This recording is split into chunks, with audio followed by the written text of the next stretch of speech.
Welcome, everyone. I'm just waiting for a couple of our guests to get in. I'm going to add Bread Guy up. GM, welcome.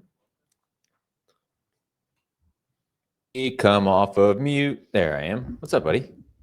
Yeah, nice. We've never yapped before. I think I've spoken to you in the timeline and then in the chat that won't be named, except not in person before. Yeah, man. What's up?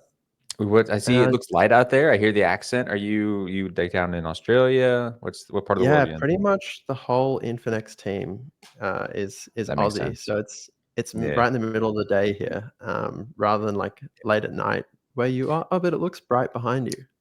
Yeah, West Coast. So like sun's starting to go down here.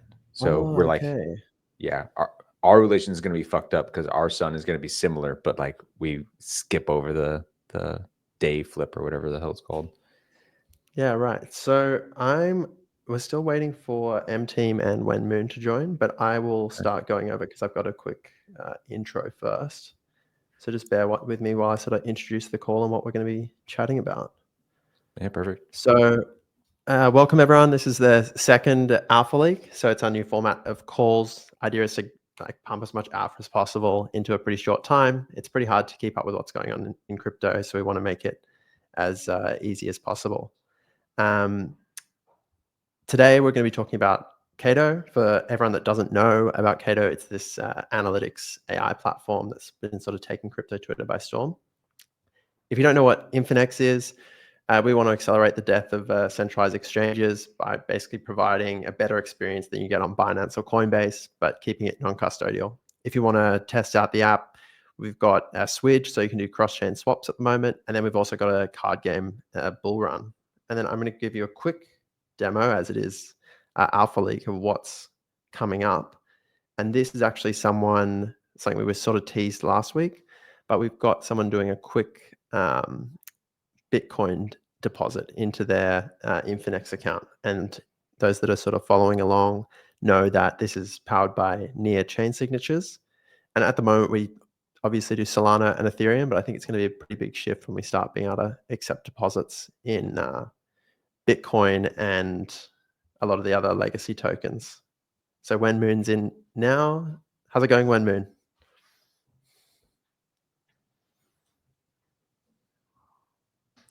I was half expecting them to have a virtual character of the girl PFP.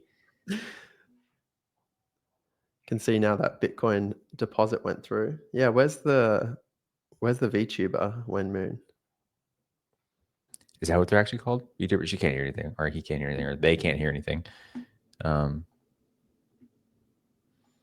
they're working through bug stuff. GM. Hear you. How's it going, When Moon? Not too bad, my friend. Not too bad, Bread Guy. How you doing, my brother? Hey, what's up? What's up, buddy? But yeah, I'll just sort of continue. So we've got the Yapper leaderboard is just launched for Infinex. For those that don't know, it's going to track who's yapping about Infinex the best. As you can see, I sadly wasn't even on here until just recently, and I've grinded my way up to 15 basically overnight. No shit, I think real? Well, I was talking about Patreon NFTs before and not saying Infinex, and I think that it didn't pick up on what I was saying because it was Patreon NFTs. And so now I've just been like including Infinex in every tweet and watching myself like bump up the ranks. Yeah, I noticed that when looking at the for ours too. Like I don't have access to the platform, but like seeing that the little tweets it always references are literally just like string comparisons of like, oh, it's just highlights MegaEth instead of like, I don't know, nuance. I as an AI platform, I was expecting a little more nuanced takes where like it can digest stuff and affiliate things. Yeah, you got to be a little bit explicit for it to pick up on. I find it quite good it's quite good with the technical discussion, but then the like in jokes and stuff, it does slip up with quite a lot. You gotta speak like a robot, basically. Yeah, because anytime I try to shitpost about something, every like human will get it, but the AI will be like, "What? Why is he talking about like this random thing?" You know. That's actually what sort of leads into my like question. I've got like an individual question for each of you, and then we can follow on with this sort of discussion. So, When Moon, how has Yaps changed the way you post? Because I see you talking about how you're posting quite a lot and strategies behind earning Yaps, and you were saying just then you need to post and pretend to be a robot. How does it change your posting? I think I'm kind of unique compared to like I think Brad Guy and mTeam who hopefully will be on later. These guys are like very smart people speaking about very smart things and deep research and all this kind of stuff, which I think works very well for yapping. And then I am much more like shit posty. But I think what yapping has allowed me to do is a little bit more okay. You know, there's a lot of things that I secretly say in like Telegram groups about certain projects, and I won't say out loud. And then I'm just like, okay, you know what? Let's see what let's tweet this out. Let's see what people think. Instead of having like a deep research like focus on any of the posts, I just end up you know, giving maybe a hot take or something like that about those. Right? I think recently I've been doing that for base. And you know, with the Ethereum L2 kind of environment, I think especially anything Ethereum based, the AI will pick up on no matter what it is, basically. I've Yeah, noticed right. this. I think that's because of the way that it kind of values discussion as well as actual content. So I think the content is actually not that important. What's important is like who kind of ends up replying. And so if Jesse is going to reply to you, or if Sassel replies or something like this, the AI will very quickly pick up on, okay, this is quite deep Ethereum based shit post, even if it's shit post, even if it's research, whatever. Because I think I posted like this joke about like Ye becoming the executive director for I saw that post.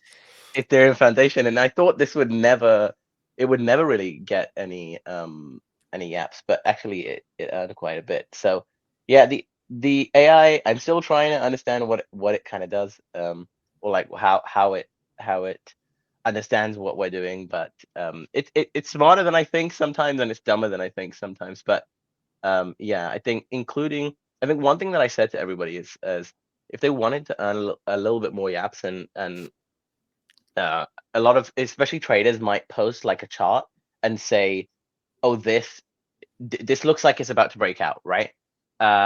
The AI isn't going to be able to read the chart, right? And of course, like every human is going to look at it and go, okay, he's talking about Aave, or he's talking about Uni token or whatever.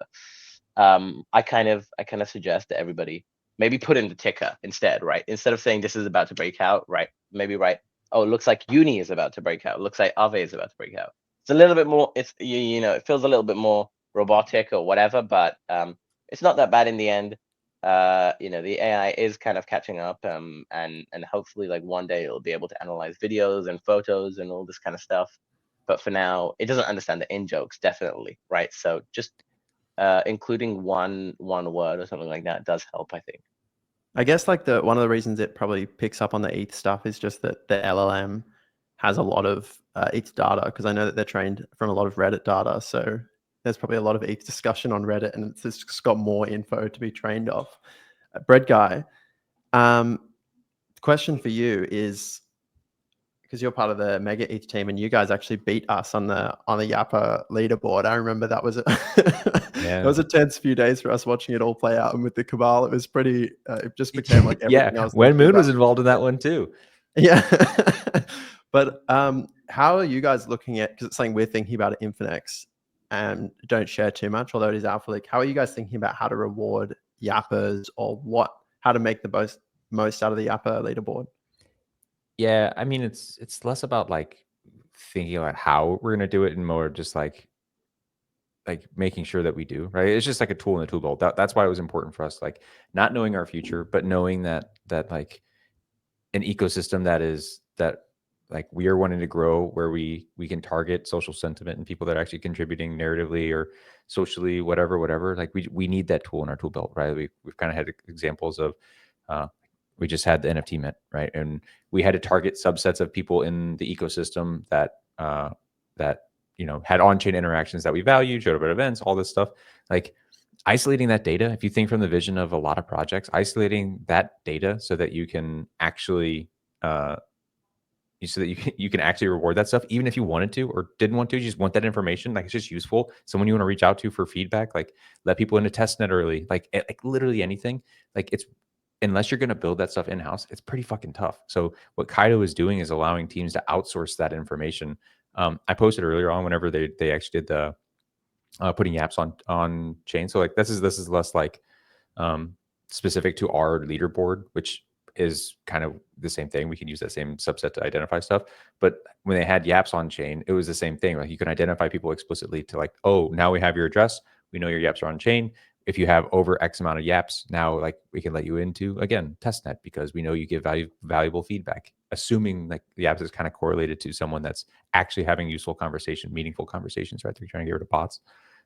So yeah, we don't have plans on directly how to reward them, but it's nice knowing our roadmap where, we've now had several waves of isolating people that we want to give exposure to the network or rewards, access, all that kind of stuff.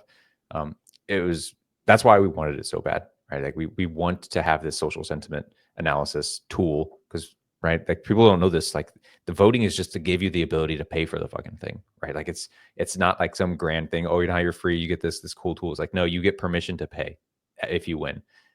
So yeah, if that's you're the flow. So if someone wants to maximize their MegaEth exposure, they should definitely be being sure to try and climb that Yapper leaderboard. I mean, it's in the NFT. Not like, it's a lot of text. We fucked up because we put a lot of text in there. People don't like reading. Yeah. We're learning that. More graphs, less text, more bullet points, stuff People like that. Can't read. Yeah, literally in there it says like, like we're going to look to social sentiment analysis to make sure that like for future initiatives, we're rewarding people. Try to keep it pretty explicit. Amazing. So the next sort of question I have, which is sort of all of us to chat about, I guess, is if what I'm seeing already is this sort of like slop that's people targeting Kaito specifically. There's these weird AI posts that are really obvious farming. And I think the Twitter timeline, originally it changed a lot when they introduced monetization. So do you guys expect Kaito farming to shift all of CT, or is it like a passing trend, these farming bots? How do you think it's going to play out? Maybe I'll say that I've watched this really closely, right? Because I think the value for this thing is a direct, like, inverse correlation to how fucked up it makes the timeline, right? If it really messes it up, everyone is gonna hate this, and everyone is gonna value this much less, because every project is not gonna want to associate with this thing that is like cluttering everyone's timeline. And so it will like have a really negative effect. And the Kaito team is very, very aware of this. So like I think they are constantly like updating or having the AI learn what is and what isn't like slop, what isn't real discussion.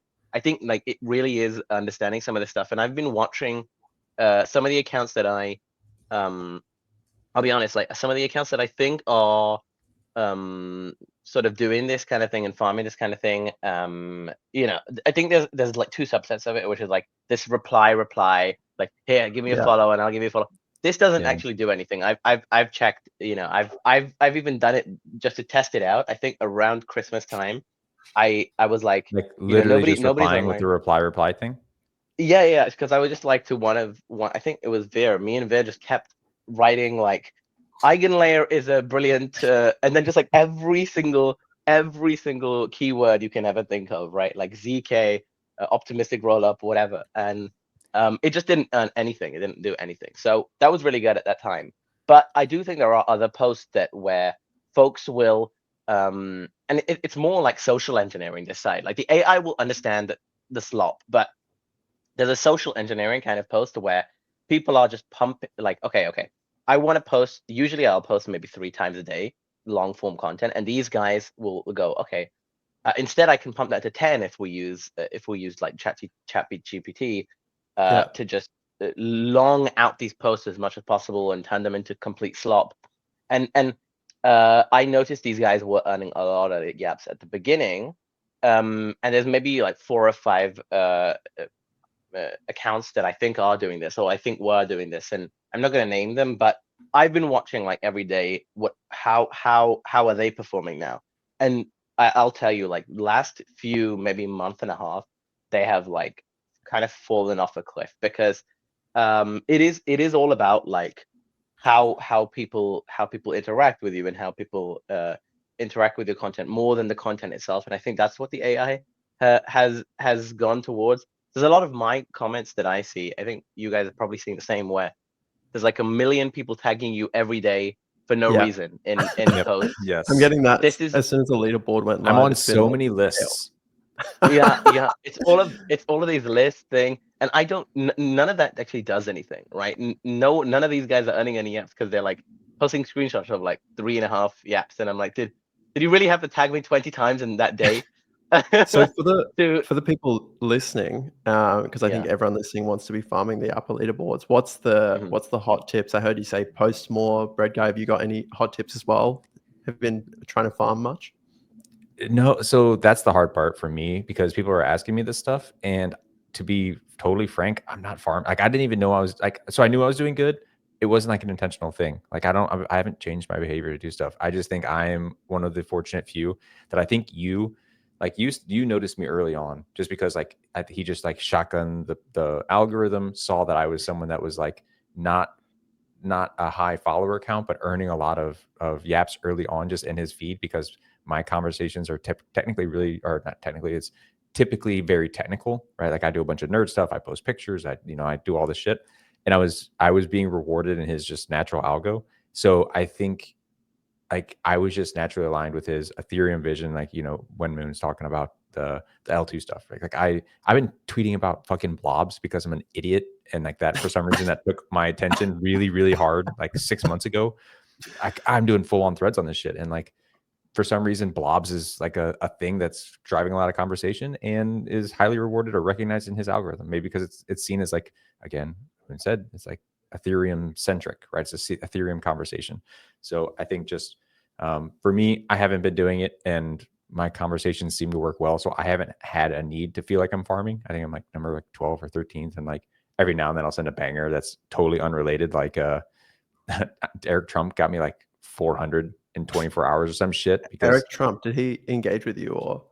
no, but he did that tweet, his buy ETH tweet or whatever. Yeah. I quote tweeted because I found out that World Liberty Fi did the transfer, whatever, the day before, and it went giga viral, got like 1.5 million impressions. And I guess because it was Yeah, crypto far centric, out. it kind of counts. And so Yeah, he okay. loaded me up there.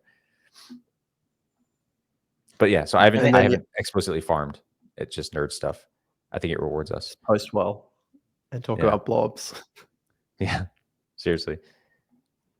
I think I'm the same. Like I haven't been farming this thing. I don't think there's any real reason to. I want to keep my content the same, where it's like, I think I respect guys like Bread and these folks who can have these like really deep technical posts, but I just not that kind of person, right? I need to, maybe I'll be able to say like a similar thing, but through a shit post, right? And I want to keep that and still do what I do and keep the content fresh. And so I've been doing that, and I think it still has been working out great. Folks think that you need to have like really long form posts, or you need to have all this kind of thing. And I think what people don't realize is actually, Kaito's Yaps is a function of Twitter's algorithm on top of Kaito, right? So actually, you need to be gaming you need your posts to do well, right? You need them to be first doing well, otherwise you're not going to earn any apps. And I think a lot of folks will post, a lot of the guys who reply to me and say like, why am I not earning apps? They're getting like maybe 10 views per post, and I'm like, Yeah. that's probably the reason, right?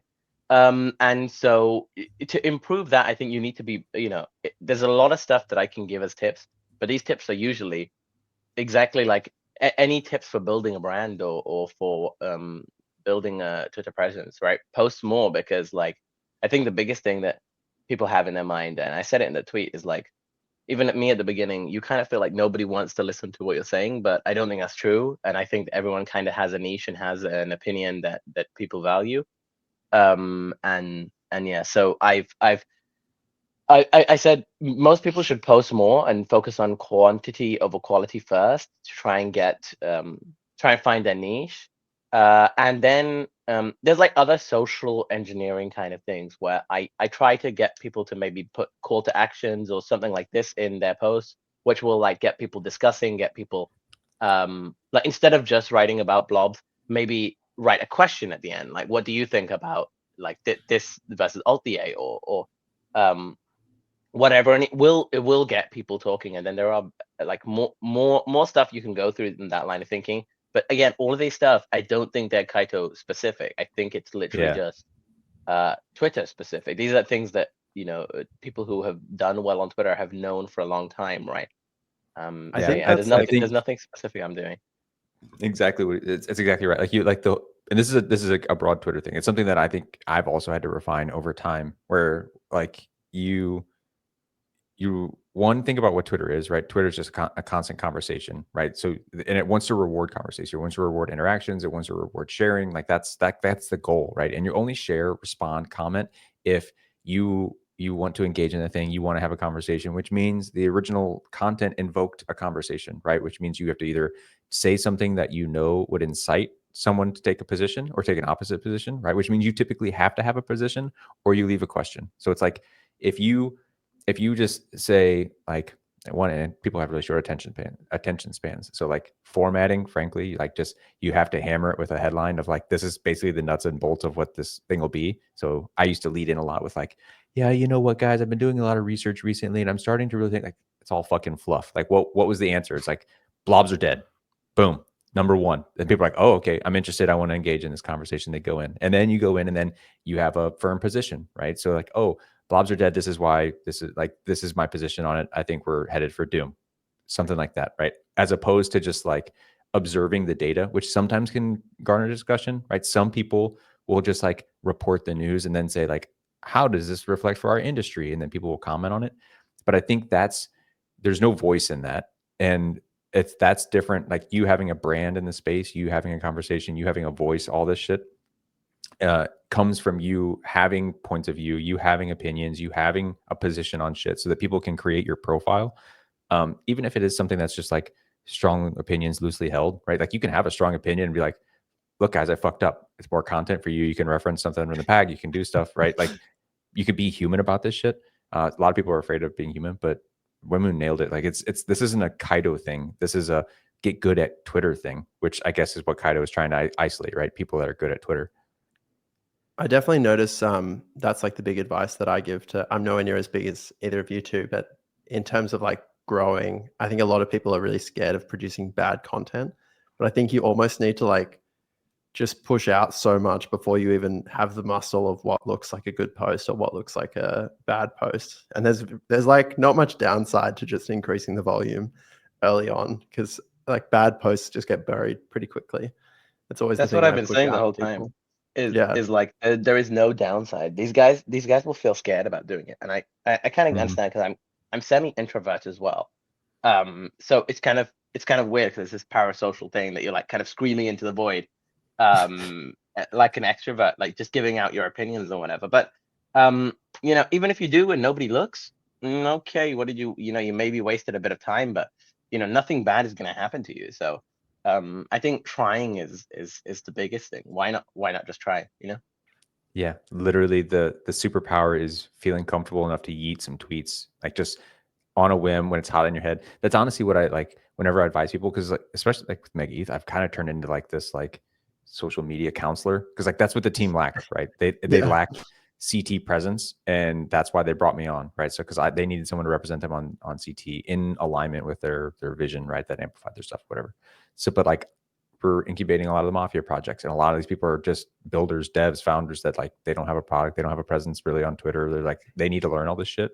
And so like I have to basically what Wen is talking about, like this is all this X counseling for a lot of founders, because founder-led marketing is really strong in this industry. So like you have to curate that stuff and you have to give these tips. And honestly, just breaking down the walls of being comfortable just to yeet some tweets and like know that like nothing's gonna happen. Like there's no fucking problem. We're all goldfish memory around here. Like someone might come back and dunk on stuff, and like, or you can even go back and dunk on yourself. It all adds to the flywheel. And it the more comfortable you get with it, the less time it takes, and the better you get at it. You just got to eat them. Yeah, so I'm gonna jump over now. We've got like a Twitter raid, and this is also another like talking point. So I'm gonna drop a link to this tweet in the call because I thought this was pretty crazy. So Monkey's one of our biggest Chinese community members. He wrote this post all about what he liked about Infinex and why he was interested in the app. And someone else actually just ChatGPT translated the entire post into English and got about like 4 times as much engagement, which I thought was pretty crazy. So everyone like go and raid this post from Monkey, show it some love and it's something that I hadn't seen before is like just translating a post and reposting it. And I know personally this is interesting because I steal a lot of posts from people. I see whether bots it's like doing adding a little tweak or something, but what do you guys think about stealing content from other tweets? How much do you write something yourself or copy and adjust something you see someone else post? You can start us off, When. Sure. So actually, if I focus on this one specifically for 1 second, because it's funny because this has let me go into different language communities a lot for the Kaito thing, because especially the Chinese community is kind of like sitting in a position where, especially when votes started to become valuable, I think a lot of the Chinese community decided, oh my God, we really want to get in on this, but we don't really know how. And so I was kind of like teaching them through like how to do this. I've made like a specific post about this kind of stuff, right? One thing that I've seen, and I've tested this myself, is that people who will translate because there's folks that I love that will translate my content into Chinese or into Korean. And I absolutely love them, but I tell them like be careful because it just doesn't earn you any apps, right? I've seen that the AI is able to translate your post. Like even this guy here who has got more engagement for the second post, he won't be earning any apps for that post, right? Because the AI will know one of the 3 factors that the AI uses is originality. And to the AI, both posts are literally copy and paste of each other, even if it got higher engagement. So it will highly devalue any of the engagement that it gets. That I still love the Chinese community that will translate all my posts for me, but it's something that I wanted to keep in mind. And then the other thing that I always said is I've also noticed that like the way that the algorithm works a little bit is like it not only wants valuable discussion, but it wants valuable discussion from like what it thinks are like smart people or like the smart followers. And in order to get those kind of people to reply to your tweets, a large majority of them are speaking English. Like most of them are going to be speaking English as one of their languages that they do speak. Maybe they speak other languages too. Like maybe I speak Chinese and English, but I can at least understand the English ones. So the problem with some of these posts and earning Yaps, especially the Chinese community, is they're targeting like a much smaller audience anyway.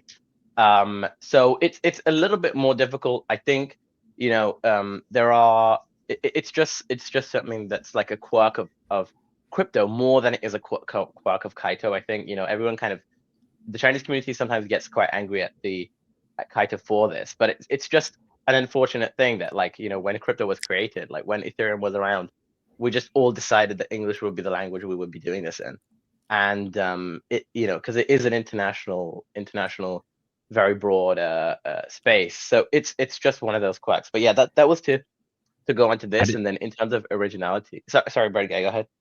No, I was just gonna say, like, I had my first brush with like the crypto Twitter Chinese or Asian bubble, I would say, back in FriendTech days. Like I had no exposure to it whatsoever. But then we did FriendTech, and through FriendTech met a lot of like people that had keys that were crazy fucking expensive. Like, who the fuck are these guys? Like Christian.eth and like just a few like big players in the space. And then ended up meeting a whole industry of just Asian influencers, basically just an entirely separate bubble of the world that I had no idea was even there. And then did like East versus West Twitter spaces and stuff, just to like meet these people. But I didn't know they were getting like fucked basically by Kaito. But I guess that makes sense, right? Because you would think the AI would be smart enough to digest that stuff. And I know they have like a pretty robust like Twitter sphere, right? They're like they can get good engagement, but yeah, I guess there's probably more English speakers on the site than Chinese. So I guess that probably is why the engagement's different. The thing I found really interesting, and maybe I'm like dunking on myself now, except we have a like Chinese Discord, and then I've been way more active. I try and like translate posts and use ChatGPT to reply guy our like Chinese Twitter community as well, and I've been trying to engage with it more. And they've even like, I think they even have like a WeChat group, and the discussion in the Chinese Discord community is like way more active and way more like high IQ than the English one, and it's so bearish. Like they'll be like discussing like potential growth in the future and like talking in depth about how different features like compare actual to strategy and shit. Yeah. And then in the like main channel, it's just like, when NFT, what this, when, and I'm like, oh my God, am I on the like stupid side of this conversation because I speak English? You know, I have a Claude session trained up that it's like you're a translator for me, because I want to be able to like rapid fire talk in Discord, because like on Twitter it's easy because I can translate and stuff, because like our founding team they all speak Chinese, right? Like the researchers are all Chinese, like, so for them they can speak English too, that's how I talk to them, but like they talk in the like Chinese community because they're embedded and it's in Chinese, and so on Twitter I can just translate, I can respond, like it's all nice and easy. But in Discord it's there's no native translation, so like I train an AI agent, or not agent but AI models. I could just sit there, and if I drop anything in a foreign language, it translates to English, and then if I type anything in English, it translates to the language that I tell it to right away. And then so I could rapid fire talk, because the conversation is good. You could sell that almost. So I'm going to move on now. We've got the drama report. So I'm not sure if you guys saw this, but founder of Nansen was asking why Aave hasn't launched on Solana. Then we had Solana community people come in and say Kamino Finance is much better. This pissed off Stanny. For those that don't know, Kamino Finance is a really big lending market on Solana. So it's sort of like the Aave on Solana. The Aave founder Stanny came in and said that Kamino is a copycat. It's got a worse UI, restricts the UK, and the only reason people like it is because the Solana founder endorses it. This prompted an argument between Solana founder and Stanny about basically whether Kamino earns more revenue for lower TVL, but then Aave has a much higher TVL. And I think it's interesting because it kind of speaks to the differences between like the ETH community, which is all about like minimal costs for users, and then the Solana community is much more bullish on like taking as much money and making like revenue generating businesses on chain. And I guess, I mean, my favorite comment here was from Tolly saying that it's a socialist brainworm to have low fees. But I'm interested in you guys' thoughts. How important do you think fees are, and like which side of the fence do you think you sit on?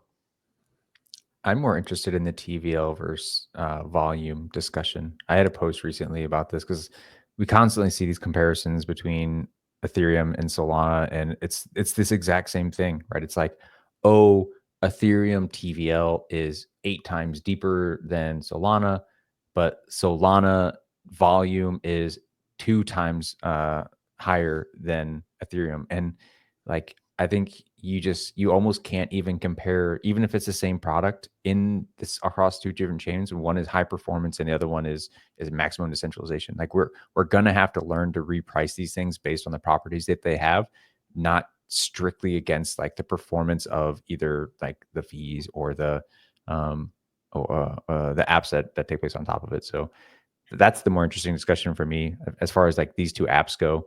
Like, yeah, I don't use any, so it's hard for me to say.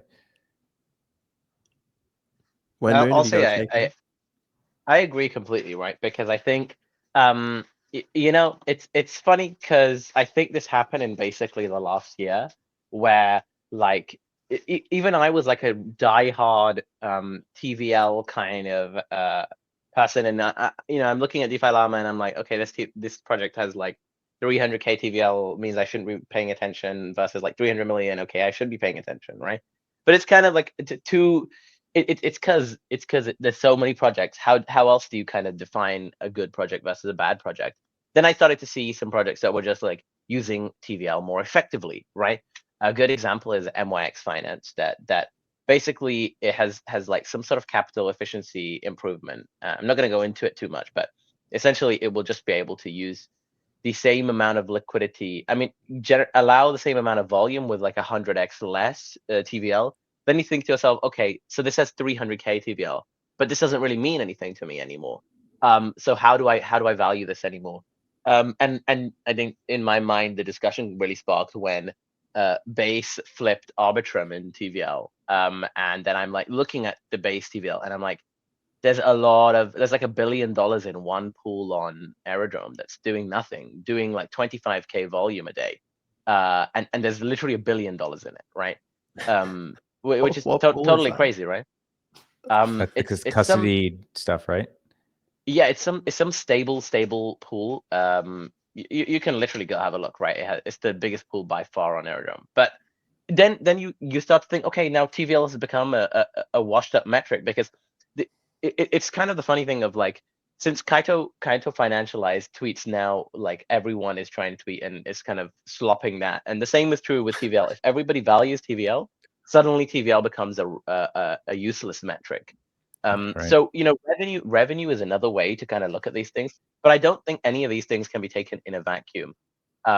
So like I really try to find out how effective is a project with its TVL, or some projects don't even need TVL. What do we value? And I think especially when I was giving grants out or like looking at grant applications, this was something that was really, really difficult for us to look at, because you kind of look at this protocol and you're like, well, it only has 300k TVL. Maybe we shouldn't give it a grant. But you're like, wait a second, let's look deeper. Let's look at the more important aspects. And so I have like a funny, or maybe an interesting thing that I might tweet out soon, which is like, I think what like Kaito has done for social engagement, where it's like Kaito has basically killed the botted followers, the botted engagement meta, because it can actually see the quality of those everything very, very quickly, whereas a human can't.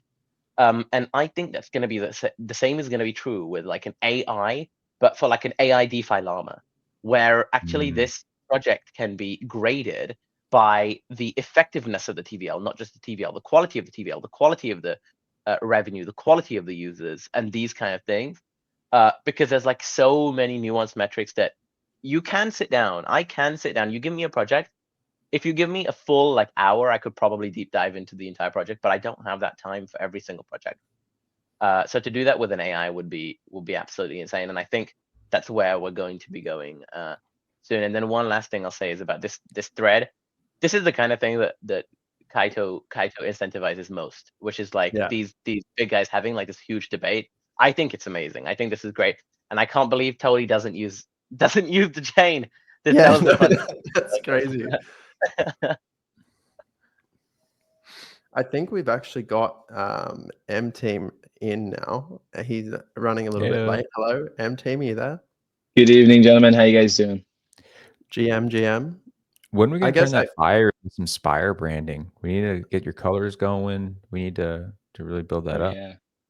I should get to me, the Spire brand is just mTeam being all over my feed. Climbing them Yaps. Guilty charged. Yeah, guys, I'm sorry I'm late. Ran into some crazy traffic. No stress. We were chatting about Tolly versus Stanny here and Tolly not using the chain. I think like the main question I wanted to ask you, because I think Kaito really, it's you and ICO Beast who were the two that really stood out to me as these like CT people who I saw a lot, but then their accounts weren't massive following. But then Kaito sort of showed off that you have this like massive mind share, even though you haven't got a whole bunch of followers. I guess, is that a deliberate strategy, or how do you think about Twitter, and how did you end up being this like massive voice, even though you only have a small, relatively follower number? If you don't say that you turned this on, I'm coming for you. He turned this on. If you don't remember early mTeam, he turned on the jet boosters. Talk about it, Em. Yeah. So, well, let's look at some numbers real quick. So, ICO Beast has 34,000 followers. Joined March 2022. Fortunately, I have 7.7 thousand followers. I joined November 2021, but only started posting in about 2022. So what I think happened is that both of our accounts are newer than the latest cycle, right? Newer than the 2021 cycle. We're both kind of bear markets entrance into CT, although for crypto for myself, and I'm sure for ICO as well. And so what I think happened is that a lot of followers of, for everyone else in this call, come from, the people in the last bull market who have since left Twitter. And for me personally, this has been a, I guess Red is right. I turned it on in a few weeks ago. Give me 5 seconds. Yeah. I've So actually I'll slide in for him. So No, like, please. yeah, I explicitly remember this because I found him early on because he's like, you get in these tech nerd threads, right? And you're just like, oh, this person knows what they're talking about. And then Yeah. you start following, right? He was an early one of those, but he wasn't posting a lot. And then I very vividly remember him just like making the point of like, okay, I'm gonna turn into this founder mode on Twitter, right? The founder marketing thing. And then you see the rate and like consistency of him throwing out just top header tweets as opposed to being a reply guy. Like that's the different thing. And you can't actually do the post your own thing unless you've gone on a pretty demon mode reply guy arc, right? If you reply a lot meaningfully, that gets you followers from people who have actual like established social networks. And then you can start tweeting your own shit. Because if you tweet your own shit but no one follows you, literally no one's going to see it, right? So you have to be a hardcore reply guy for a while, build up a following, then you start posting your own shit. Then the following starts seeing it and amplifying it, and it kind of gets the flywheel going. So he was a reply guy like a fucking demon for a while. And then he started now throwing out a lot of just like from what I can tell, the dude's just walking down the street and then just like yeets out something that's just like, what are your thoughts on this? What are your thoughts on it? Like he's just doing that constantly. So okay, I don't know if he's back now, but yeah, I'm back. I'm sorry. Yeah, so I mean you nailed it, like exactly that. My initial strategy was like, my tweets are getting 2 likes at most.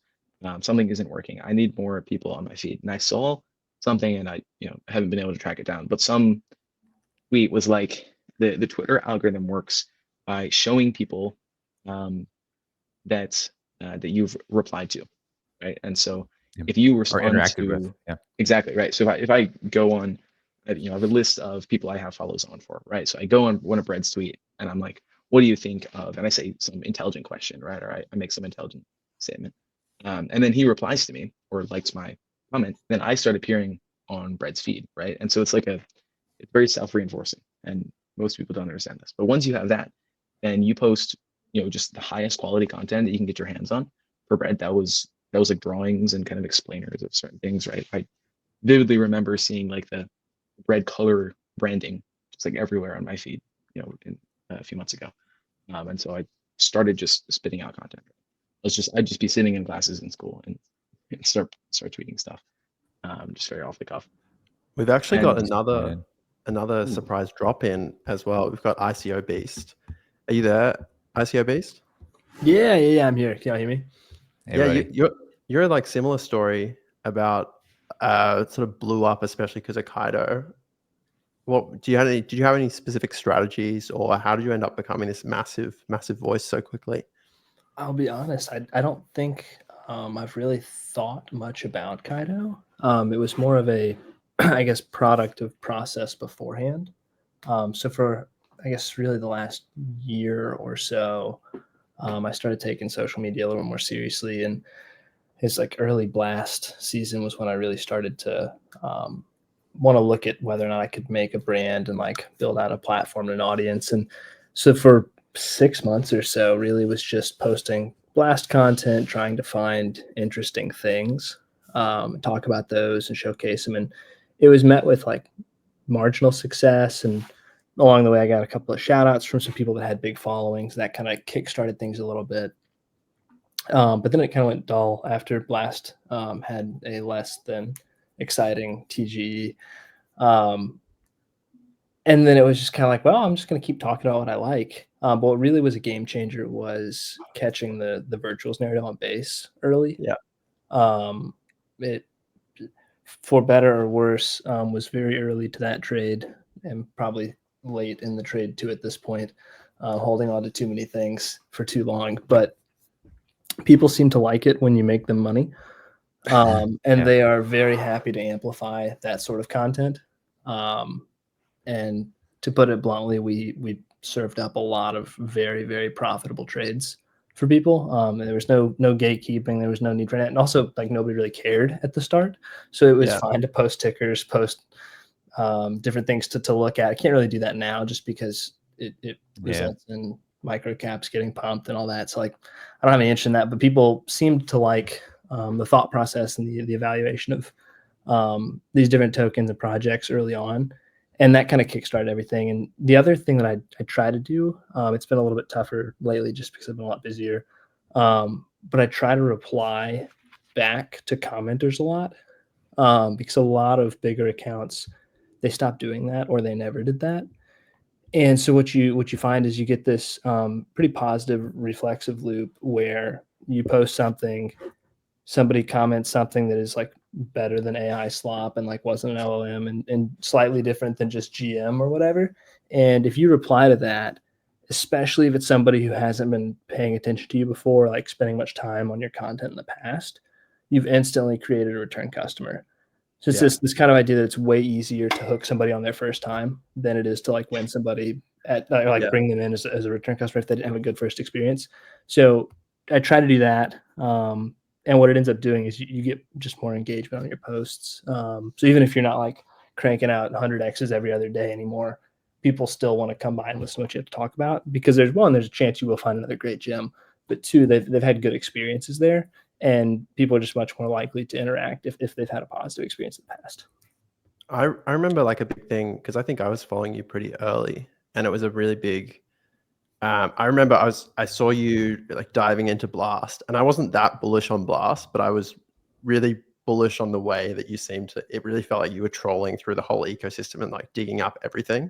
And so I was like, I need to follow this guy because even if I'm not that like super involved in this play that he's making now, it's like the process was so good. Sorry, what were you saying, Brad guy? It's synthesizing data, right? Like that's how you, it's that whole narrative of like, not narrative, but like provide value, right? Like, provide value so you can synthesize stuff because like no one has the time to do all the shit that we all do, right? If we're doing this stuff full time, ICO Beast is somehow like 6 people because he's doing this while he has a job, while he has a family, while he has a kid, like all this shit. But like, so if you can turn your time in the industry into synthesized data for people to pay attention to, which is why like my weird obsession with blobs was valuable to people because they didn't have the time to research themselves. So I aggregate this shit. You do like this. I'm going to use off chain and on chain as an analogy here, even though it's just on Twitter, but you do a lot of shit off X and you can bring it back to X in a synthesized package and people value that, whether it's in a video, an image, quick commentary. Like that's ultimately what you're doing. Quick commentary and a domain expertise that you have, right? So like ICO is a lawyer, right, by trade right now. So like he's able to give that angle on stuff. Same thing with like Shapiro, right? That's what he does. Like they give off-chain information and they put it on chain for people, and that is valuable to you. And if you can diversify that, then using the same stuff that mTeam was talking about, right? If you can have a post about like ICOs can have some weird likes, clicks, retweets, whatever from people who enjoy tickers and also legal advice, right? And because his content is across both of those things, it means he gets more people that he shows up on the feed for, because you'll have one post that's commentary on the SEC, one post that's like, hey, VVV is going to zero, sell your shit, right? So you get people from both of those bubbles interacting with your shit rapid fire, which means now if you want to post something else that is like self-promotional, whatever, life, you're going to show up on both of those people's feeds, and like it's just distribution for you. So like a lot of people put themselves into a bubble or get themselves caught in a bubble because all of their content is isolated around one thing in particular, and you only get those people interacting with it, and therefore like you don't get a diverse crowd just by virtue of how the algo works. Well, I do think there's one other piece there. So one, not getting like stuck. You muting? Oops, I am muted. My bad. I was gonna say one other thing, just with the like not getting too niched in on something that almost happened with Blast, but I was able to fortunately kind of in the doldrums of season 2 push out into base and a couple other ecosystems and see what was out there. But in addition to that, and I talked about this probably last week, I think, but you've got to avoid the allure and the temptation to monetize too much too soon. Yes. Because if you end up aggressively monetizing your content before you really have a dedicated audience, what will happen is you will get cabined mentally by every single person that sees you as basically just a billboard. and everything that you do is paid promo. And then you get only the people that are actually paying you to promote stuff interacting with your posts, and everybody sees that and everybody knows that, even if nobody's willing to say it. Yeah, you turn into Everybody an ad. understands. Yeah, exactly. Yeah, you're just a billboard account, and that ends up not really having any staying power, because it's at the end of the day, people know that you're getting paid for what you're posting, rather than just kind of stuff you find. I mean, you may find the stuff that you're posting about and you're getting paid for interesting. And that's a great time when you can find things that click both of those boxes. But the majority of the time, they're realizing you're not posting it because you're just genuinely like in love with this idea or this concept, and that's less likely, I think, on the whole, to have as much value for other people. So I think that's the one trap that I think a lot of people fall into, is really trying to figure out how to get deals and how to get paid to do stuff, and they do it way too early. Yeah, let me jump in with some alpha for that. I think the one way to I guess really milk a niche, which is the opposite of what we're talking about here, but I think it's super important, is to, if you have like any topic of debate, like if you can get like the Ethereum police to get in your comments, then just milk that for all it's worth, right? Just keep posting like summaries of what other people write, kind of your own original thoughts in quote tweets. Post like tweets that are not a part of, don't quote tweet, don't reply, and people will find it anyway. You can just milk something, right? So talk about definition of a layer 2. And Brett has, I think, argued with Toggle about this for a long time, and I love Tog, but he really brings that down sometimes. They come back around. Yeah, exactly. So yeah, I mean, it's a great way to get yourself deeper in a single niche, start appearing on people's feeds. Like, for example, for me, like I had Fully as a reply guy for like a week, where he was just like in every single one of my tweets, calling me out. I remember that so long vividly. arguments. It was it was so much fun. It's probably the most fun I've had on Twitter, because he's just a really clever guy. And yeah, I like them. but yeah, I milked that for all it was worth, right? Like I would be tagging him or like coming back to threads that were a couple days old and tagging him again. And just don't be afraid to be annoying. Like whoever is the most annoying is going to be the most Annoying maxing. annoying maxing. You're gonna get yaps for being annoying. Let's be honest. I think I've got a bit of a question, I guess, around the billboard thing. How do you strike? Because that's something that I've thought about a lot, is that as I'm now like the yapping about Infinex primarily, is there's a bit of a balance of like, on the one hand, I get so much love from like the Infinex community, and they all love to engage with anything that's like specifically Infinex related. But there's a bit of a balance there of like, how do you promote what you're talking about, but still be a source of information without being like, because I know exactly what you mean. It's like, if some accounts, they just post, it feels like the same ideas over and over again about their project, and I just lose them. But there's definitely other accounts that it's still, they still feel balanced. How do you think you sort of straddle that? I think part of it, if you're like officially an affiliate with a project or employed by them, then there's like, that's kind of a different thing entirely. Like if you're getting paid to be a social media representative, or like you're actually on the team for some project, then I think it's understood that you're going to have a lot of content about them. More so, I was thinking about not turning into a marketing agency paid post person. So like as a rule, I try to keep any promo on my page below 2 to 3% of my posting volume. Yeah. So high 90% is all original content, has no sponsorship, has no promo, has no ulterior motives other than like I'm talking about something I think is interesting, and because I'm interested in it, probably means I have some exposure.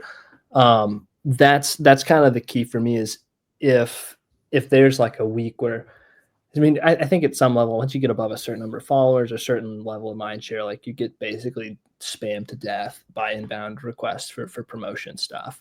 And a lot of it's total garbage. Some of it's actually interesting, but it doesn't really make sense. And then some of it's a great deal, and it's hard like siphoning through everything to figure out where the good spots are. But I think just being really selective with what you're willing to engage with there is kind of how you keep from getting stuck in this bin of being a billboard. But yes, as far as like being a brand rep, like on payroll, I have no idea how to navigate that. Brett, Guy, do you have any thoughts? On like the paid content like ratio Yeah. stuff.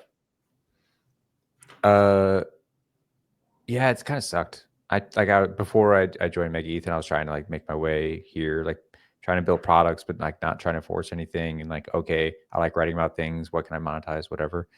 Yeah, like I was going down the path that ICO did, where it's like very infrequent, and if it was very explicit. Like, you know, thanks for sponsoring this post, doing something that's in line with what I already do, not just like bullshit, right? It's like I was already writing deep dive stuff on like product reviews, shit like that. Like I did one for time.fun, right? Like I legitimately like doing socialify stuff. I like talking about those things in like breaking down a protocol visually, doing all this shit.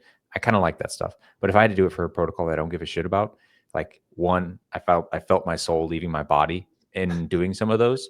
And then two, like, yeah, it's just not worth the time. And I hated doing that to people where like it didn't feel organic. So like it was always just a combination of one, making it infrequent, and two, making sure that if it is something that's going to get paid for, it's at least paid for in the vein of something that I would enjoy or do anyways, because that would naturally go towards like the people that follow me would find that appealing or maybe interesting because they valued my opinion, whatever. But yeah, I honestly, I think I've only done like 3 or 4 in my history out of the 25,000 tweets I've done. So yeah. Yeah, I'll just add something here. I've had offers in my DMs like for a long time, especially after Kaito, because people would see, you know, I have a lot of mind share one day, and people just, I guess, are just on Kaito looking for people to DM. Yeah. I've never accepted any offers, and I don't know what it feels like. I don't know if they're, you know, actual scams or will pay, but I will say, like, if you are looking to, if you have some mind share and you like to promote a project, I strongly recommend just like reaching out to people on Twitter or Telegram or something. Doesn't have to be a founder, but just someone that you can actually have a conversation with and asking if there's something they want people to know more about or to understand. I have done things like this, not paid, but just like getting on the right side of, you know, of founders, of kind of BD marketing people is never going to hurt. It's like probably one of the best ways to network, just providing free value. So if you want to DM someone and be like, you know, you launched Infinex patrons, you want me to write a thread on how it works, then, you know, 99% of people are just going to say sure. Yeah, I'll add it as well, is that like if you want to try and stop being if you want to try and not look like the billboard, I think the rotational aspect is the biggest thing to get right. I think if I see someone that's posting today about one project and then tomorrow about a completely different one, and then the next day a third project, that's when I'm like, okay, I'm never going to read this guy's posts ever again. But Yeah. you can have bags, and you can even get paid by a specific protocol. If you really truly believe that one and you just post about it, you know, everyone kind of knows. I think a good example for me is, so I've never done paid posts either, actually, but a good example for me is like Pendle. I'm not paid by Pendle. I don't. I just have like a bag, and I just really like the product. And every so often, I'll do a post about it because, you know, they'll have some news or something that I want to make sure that everybody pays attention to. And I think that the fact that, you know, everybody knows that this is one part of me and one part of something that, you know, I believe in and I like, makes it quite genuine, right? Unless if I was posting about Pendle one day and then a different project another day, it makes no sense. That's why, like, you know, everyone that subscribes to me understands that, you know, I'm going to post about Arbitrum, I'm going to post about Pendle, and everyone that subscribes to like Red Guy, for example, they're going to know he's going to post about MegaEth. This is not like new to them. This is not something that they're not expecting. And I think that's the biggest way to get away from, you know, feeling like a billboard. So yeah, I think, you know, same as mTeam said, like reach out to these guys of projects you like. Sometimes they might be willing to do a deal.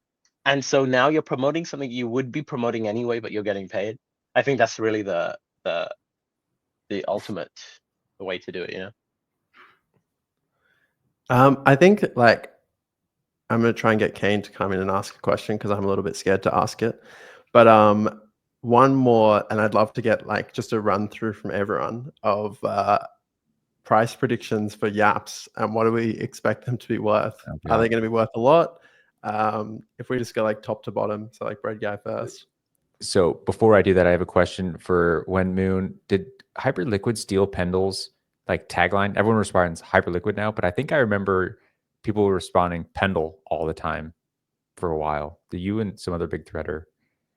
Yeah, so actually, I think it's I think maybe Pedal was the one that started it, but Yeah. it's one of those things where like you don't know what to write, but you want to just reply. So I think we used to just Yeah. like write Pendle underneath all the Pendle posts, and Yeah. now we do it for Hyperliquid too. But it's kind of funny. I think the Hyperliquid one started with Sisyphus though, because Yeah. he just writes, and no matter what the post is, he'll write Hyperliquid Yeah, they underneath it. definitely own it now.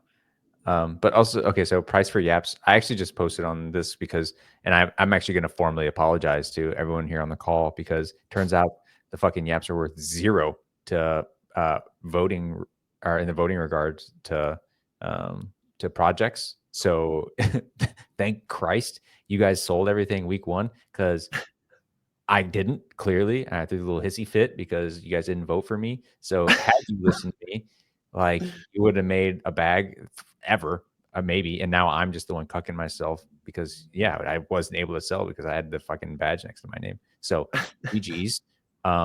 Hopefully they actually correlate to an airdrop in the future. And price wise, I've done as little analytics on the price per Yaps as I have like how to obtain Yaps. Like I just exist on the timeline and I acquire these things, and I got some NFTs. So hopefully that correlates some too. I've actually been meaning to sell at least one of them. I have 2 because I meant to do it at 9 ETH. I rip on that one, but They went to 9 ETH. I had no idea they went so far out. I reported on it that morning for Modern Market, and I was like, I need to sell this today. Just like I've said several times with my whiff bag, and I have not sold anything, and both of them have gone down. So I need to probably do that. Maybe now, or maybe I'll just do it after this show. But yeah, I've seen anywhere from like $5 to like $100 per Yap. I haven't done the calculation, so I'm not authorized to give a good number. Yeah, Brad, that was for the Kaito NFTs. That was I think 0.1 mint price and 90. That's a 90x. That's insane, insane. Yeah, And were you able to get one? Yeah, I was. It was early my time. I like woke up early. Nice. I was like exhausted, but I hopped in and tried to snipe one. Nice. Yeah, so I have some questions. Uh-oh. We can. I'm trying to work out how hard hitting I want to go with these questions. I think the first question is the Fluffles patron rug. What? Yeah, were we brothers in rug now? Yeah. How are we gonna work through this? What's the plan here? It's a common front. Is the only thing we can do is that like we're better for the people. They just don't know it yet. Oh no, man down. Is it just me or is it them? No, I think No, they just went kaput. Yeah. Australian internet. Okay. All right, I'll be commandeering this. This is now a base His roll live laptop's stream. dying. You back? That was the meat.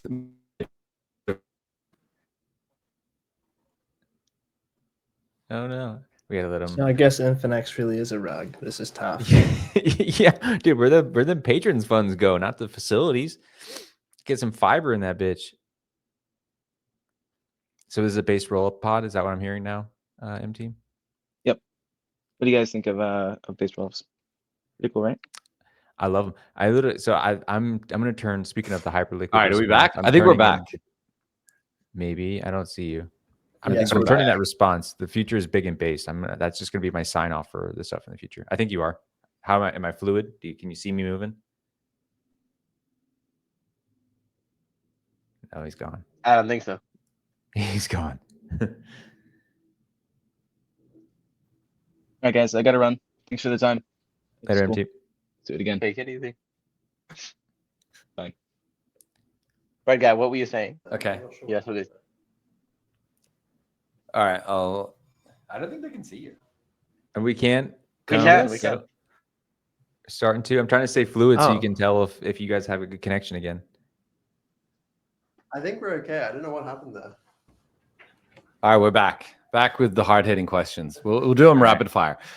So When Moon, we had a little conversation. I guess you were the representative of the cabal, right? Around voting and Yaps and price of Yaps, etc. Am I right to understand that the Yap vote price floor has crashed? Is that what's going on? Is that what you guys are talking about? Yeah. Indeed. Yaps are totally worthless, dude. Nobody farm them, okay? Please. Because I might have an offer for you. We have a friendly rivalry with the DeFi app guys who keep fudding us, which is quite funny. So I'd probably be willing to pay for some Yaps to keep them off the leaderboard. Perpetually second. Yeah, like just let them get really close, and then like at the last minute, I'll throw you like 50 grand, and you can just like rug them. How big is the block? Are you willing to disclose that? The block, our It's block big. is around 20. I think after the NFTs, probably around 25 million. Yeah, we can keep this going for a long time. We can keep them Sustained out pressure. for a long time. Yeah. And any other people I don't like, I'm happy to also pay for votes to keep them off too. So I'm glad we're on the same page. This is great. There.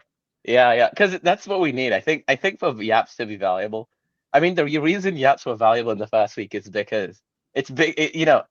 As much as it did Price discovery. whatever. Yeah. Well, price discovery is definitely one of them, but it was like, I think the fact that MegaEth was doing so well was the reason that they were valuable. If MegaEth wasn't doing well, then of course you don't. I mean, like if it wasn't getting voted organically, then there would be no reason to need to bribe so hard, right? Yeah, agreed. I think it worked out very well for you guys. You guys played it well. But we're gonna put a floor in Yaps now, and send it. Make sure you clarify that, Kane. It worked out well for them. I fucked myself. Correct. Because I I people didn't in the sell cabal. shit. Yeah, I was in the cabal. I was on the perimeter of the cabal, waiting to go in. I distributed my votes to MegaEth, obviously, which is waste. It was a total waste. Cucked myself. Complete Didn't get a waste. single dollar. Yeah. I just impatient. And you didn't even get a fluffle for it. No, I should have 4D chessed it, and I should have like mobilized our army to get paid from 0G, and then have everyone just deploy to us round 2. Just accept the first one. But it was 3 days. That was the craziest part about the whole thing, right? It was 3 days. Like that just shows how impatient we are in crypto, that we're willing to pay.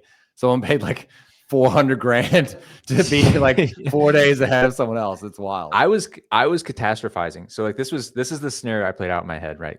I thought, okay, whatever the price was, like it showed to me that the block was big enough to take first place, right? Like, okay, When Moon. So okay, they can now get first place, and whatever they accept sets the price. So that means if we're not willing to pay, whether it's $4 today and they're getting 400 grand, or $20 distributed across 60 of the people tomorrow, they don't give a shit. They just take the highest bid for that week, distribute their votes, and I'm like perpetually, because we didn't pay at second for like ever. Like that's what I was worried about as well. The dumbest part is, in hindsight, and I think this is maybe well played from When Moon, is we could have actually formed a consortium. If like the top 3 people, we should have made a project cabal and like rotated the bids and said, all right, we'll pay you like a 50th of a cent per Yap or something like that, right? Because there were only like 5 projects that actually had the money to buy Yaps in the first place. So she just locked arms. Joke's on us. Well played, When Moon. Yeah. I mean, if there was higher demand, I think one day, Yoo-Hoo's gonna open the gates again, because there's like literally about 40 projects that are already signed up and looking to get in the Connect, but he hasn't pushed them through. And then there's like way more that are still coming. And let me be clear as well, like the leaderboard, I don't think is that valuable. I think it's valuable enough to actually get one, but I don't think it's valuable enough to be bribing for it. I disagree. I Go ahead. And he's cutting out again. Okay, I'm just gonna assume he said I agree. He said he disagrees because like I think he's about to say what I believe, which is like it is for projects, it is really, really valuable to like have that social graph. Like I said, otherwise, like for us, right, to do this Fluffle stuff, we had to pick out people to allocate that shit to. Like you only have so many resources, right? I have Etherscan, I have Dune, I have, you know, events. Like it's imperfect. And like if I wanted to distribute to people on Twitter, it's literally just like DMing people and saying like, I follow you, I like you, but that's not a perfect reflection of like our presence on X. So it is a very valuable resource for teams to cover ground that is not covered today, unless you're like building your own like proprietary in-house solution, like you do in the zero G. Remember they spent like fucking 6 months trying to do anti-Sybil, tracking sentiment, doing all this shit to like do their airdrop. Getting that from Kaito is a great outsourcing. Like it is valuable for a project. Absolutely. Yeah. As a tool, I think it's absolutely incredible. But my point was almost that like this is only one piece of the puzzle. There's like way more that Kaito will be releasing. That isn't just about the leaderboard, right? Do we And have at some the end of the insider day, I stuff think right now? Are you leaking something? I'm not gonna link any alpha, but I will say that I can see the vision. Let's just say this, and I'll say that like the leaderboard is great, but it's just one piece of the puzzle, and I think there's many more things that can come from this, and like it. What matters most in terms of bribes is like the demand. If the projects are all well funded on the thing, and I don't think that enough of them were, we can get like insane prices for everything. But See, this is why we shouldn't be negotiating with you. You have inside information about what's coming next. This is a asymmetric information negotiation. I don't like this at all. This is why we have the cabal. We have all apes together strong. Yeah, touche. We need people sloshing money around on that board and seeing Pengu come on. Like I just think of like where meme coins throw their money around. They just get a bunch of shit and they just like start trying to buy whiff, right? That's like on the stadium. Like so getting a few of those guys on there and saying like, listen, we're gonna slosh money around to get on. Like we got to get some Andreesen projects with $30 million seed rounds on there. Right. That we got to jack those Yap prices up for you. One moon. All right, I think you're gonna do the quiz. I'm gonna jump out. Thanks, guys. Thanks for coming. You coming to Denver? No, I'm not. I'm going to Hong Kong. Later. Oh, you coming next week? I'll see you there then. Yeah, I'll be there. Yeah, I had to choose between Hong Kong and Denver, and I think Hong Kong won. Let's go. Amazing, guys. So I'm gonna knock on now. I've actually got a bit of community content to show off. So we had Bulls vs Bears. One of our community members printed off some patron NFTs to hang around his barn animals, and they actually fell off, and the pigs ate the patron NFTs. Rumors are true. See ICO. What? Oh yeah, see ya ICO. Catch y'all later. Thanks for having me. Watch out for your patron NFTs around farm animals. Now we've actually got that's what's the movie where the pigs eat everyone? Fuck. I don't know a specific movie. I know the trope Brad Pitt one of like having bodies eaten by pigs. Fuck. I gotta look this up. All right. Sorry, carry on with the quiz. I'll find it. But yeah, so I'm gonna pull up our Blue Cat quiz. It's from Snatch. That's what it's from. Do you like dags? There we go.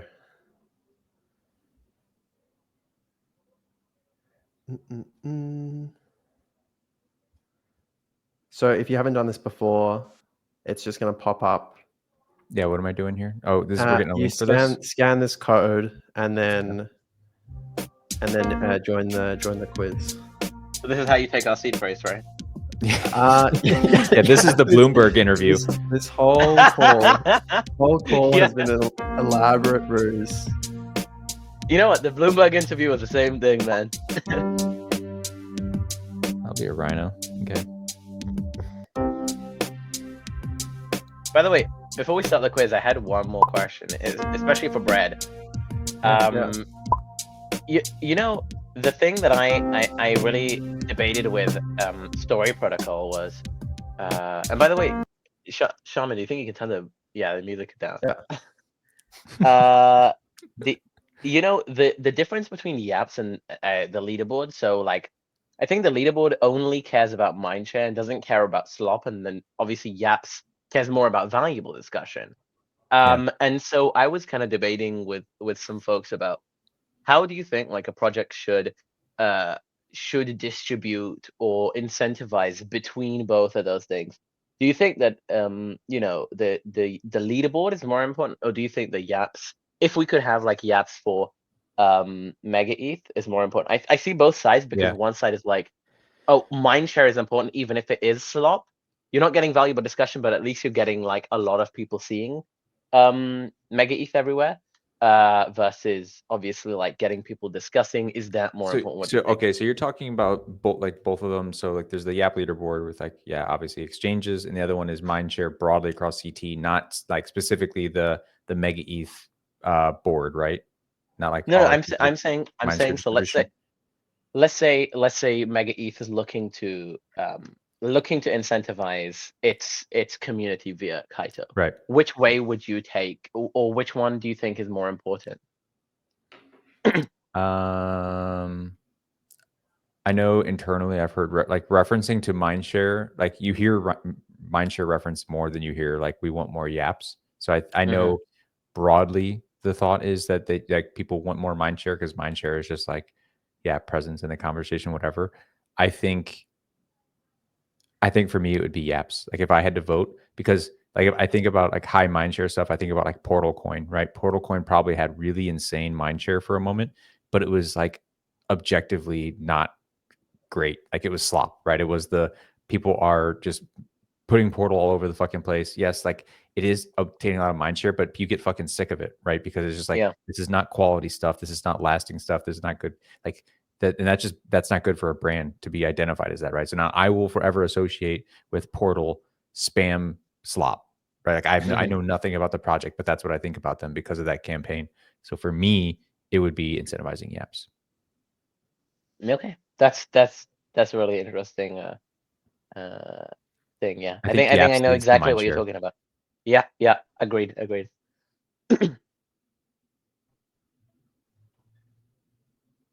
You guys ready to get dick down on a booklet?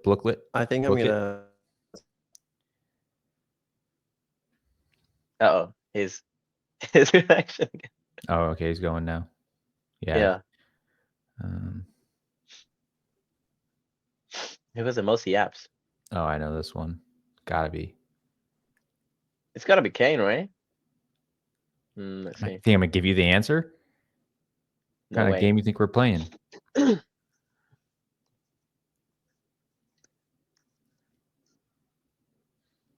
Yeah, knew it. It's gotta be Ray. Ray crushes. Okay. You know, I will say I think Kaito has been great for me finding new folks. Like mTeam and ICO Beast, I didn't know who they were. That's how you until found Kaito. them? Yeah. Nice. It's pretty great, Yeah, right? I've been meaning to do that.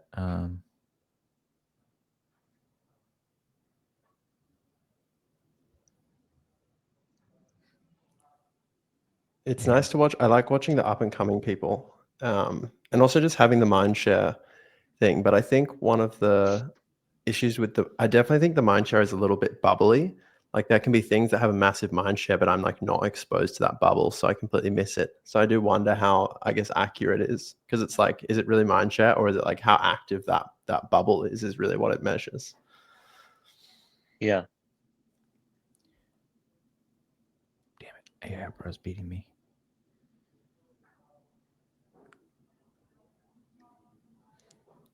Do you guys know this one? I think this one's quite easy, right?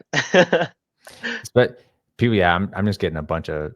I don't have to work anymore. Like I've hit escape velocity apparently with like the recent momentum. I just get a lot of like splash from just being associated with Mega right now. Downplaying yourself. Yeah. Oh damn! You're People in the keep lead, tagging bro. me thinking I'm the founder because I yap a lot. Well, I wonder, what do you think about like the founder marketing thing has been like obviously what everybody's been talking about, right? But I wonder what you think about it, because I think both of us are probably the biggest yappers for our projects, Yeah. but we're not founders, right? And then you have who's a good, like mTeam, I think is an example of founder Yeah, he's an actual founder founder. Yeah. yapping. What do you think about First that? wrong one. What do you think about those Oh, so I different? fucking knew it.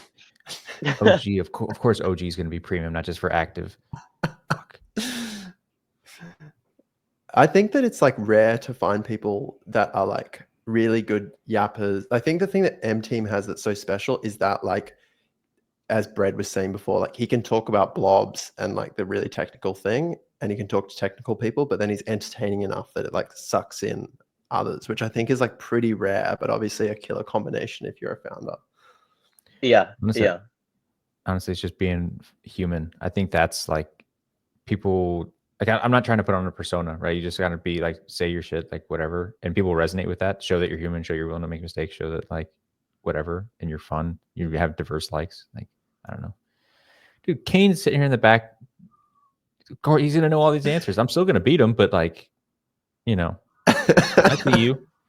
I see. He didn't you. see the questions. He didn't see the questions beforehand, and some of them are. It's pretty like deep stuff that I dig up. I hope he knows this one. Ah, fuck. Damn it. This is literally his question. I said right. It's like I said right. I know it's not right. This is insider information if I've ever seen it. Yeah, it was good that the questions are random order. This came up just at the right time. Fuck. I think it's gonna make him beat me now. Of course it's yeah. I think Kane is trying to get his back on me for having alpha. He didn't even get first. Wow.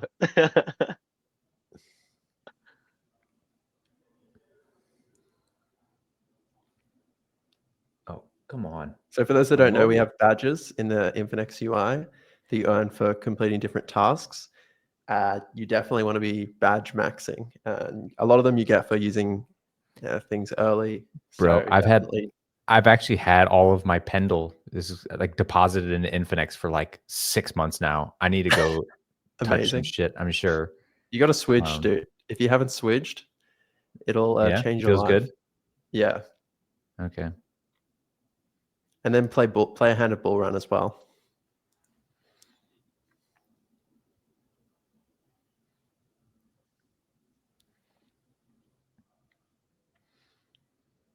Oh fuck. You have a mascot? It's got, I mean, tiger, right? Because you're orange. I don't know. Yeah, kind of Infinex kind of looks like a tiger. I can't. Got to be a tiger, right? I wrote these questions. So I'm writing kangaroo because you guys are Australian, and I'm gonna be disappointed if it isn't. Nice. It's not kangaroo. This is terrible. I'm glad that worked. I was like, someone's gonna fall for this as I was writing it. I'm disappointed. All right.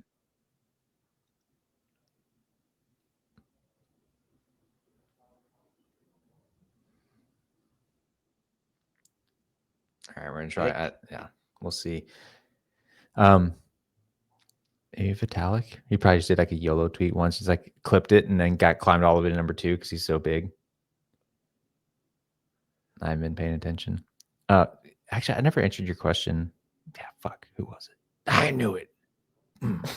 I just wanted an excuse to say that Vitalik was on our Yapper leaderboard.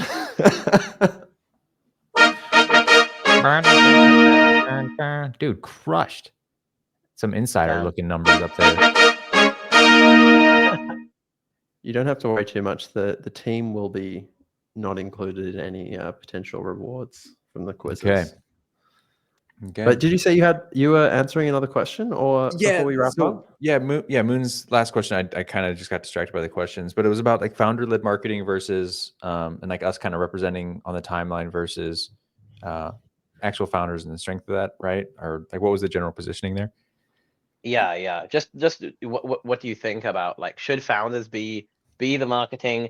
I mean, obviously we are probably kind of biased, right? Because we're not that, but I just am more curious to hear your thoughts on it.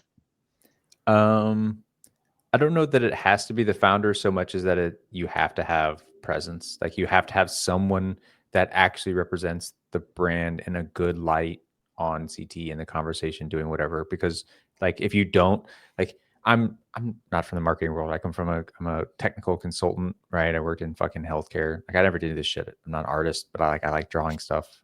I don't do fucking tweet campaigns. I just like I like to talk about nerd stuff, so I post about nerd shit, right? So I'm learning a lot of this branding stuff now in a formal capacity with Mega, and like I'm learning if you don't have the conversation, if you don't create the content, other people will create the content and it will probably not be representative of what you actually believe as a company, right? So like like information distribution, even like a general persona of what your company represents, like all that shit needs to be done by someone on the team.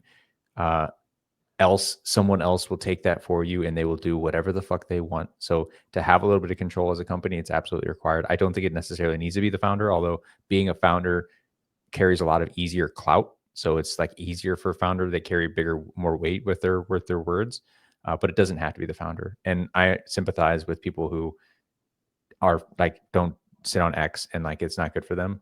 So for me, I think even if you don't have the founder directly on, like engaging every day, like doing the totally reply guy stuff, which is, he's the God king at that shit, right? He's all over the fucking place. It's good to have someone on the timeline synthesizing the conversation and isolating key points that would be good for responses for key players within the team to then engage with. So even if it's not frequent, they're terminally online like all of us. If there's a conversation that is interesting, that would like they would naturally have an opinion on, I think it's important to make sure that they have a chance to step forward and like show that, they're people, they have opinions, like they have domain knowledge, like all of that shit. I think that builds confidence in a brand. Damn, that's a really good answer. That was perfect. Yeah. I definitely thanks so much, guys, for coming on. I hope it's been interesting for all the audience. I've definitely learned so much. I love an opportunity to talk about like growth in a bit of a formal capacity. I hope everyone got some knowledge on Yaps. Before we wrap up, is there anything either of you want to share or any alpha to leak? Feel free, open floor if there's anything you want people to do. I know a lot of people probably minted Fluffles, but yeah, if there's anything else you want to tell people to do, please now. Nothing to do, just actually Fluffles. There's some metadata issues that we're working with the team. Like this shit's stored on AWS. So like I need the team, like the third party that we're working with to like make sure people can see their shit. So hopefully that'll be resolved in the next few days, or hopefully today. And then testnet soon. So get ready about 25-ish days from now. You'll start seeing some numbers and maybe get a chance to play with 1 or 2 apps that are ready to go. Awesome. Yeah, Anything to share?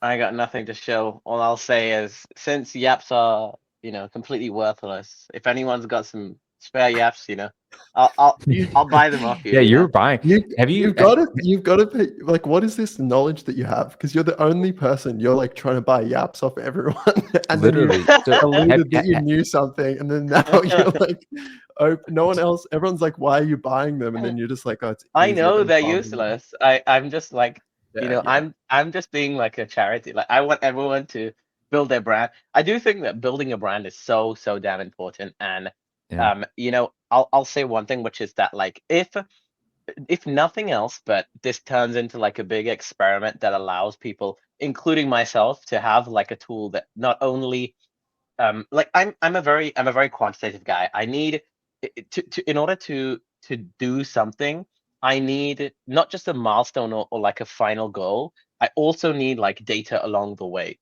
to help me say, oh, actually, yes, I am growing, and I am growing every day, and everything that I'm doing is resulting in good things. And the apps have been just a good way of quantitating that and building my brand. So yeah, that's all it's worth, and you should sell them all to me. Amazing. I think that's a good place to wrap up. Have you been able to? Have you had anyone delegate their Kaito address to you yet, Moon? Yeah, has that worked? I am in the process of communicating with acquiring your first parties. one. What happens if it fucks you? Like what are if you paying? What if it What are you doesn't paying? work? I mean, the only way it can fuck me is if they they changed their address back, right? So I am like only Fill doing in with some trusted clauses. Yeah. folks or whatever. But this is why the cabal exists. We have trust amongst apes, and yeah, it could fuck me, but it is fine. As long as everyone's yapping and everyone's having fun. Like even Vitalik signing up yesterday, I think it was funny that everyone. I remember the Chinese community went crazy because they were like, "Oh my god, Vitalik is going to steal all the yaps, and I'm going to have none." And I'm thinking about like, "Oh my god, yaps just got like 2x more valuable."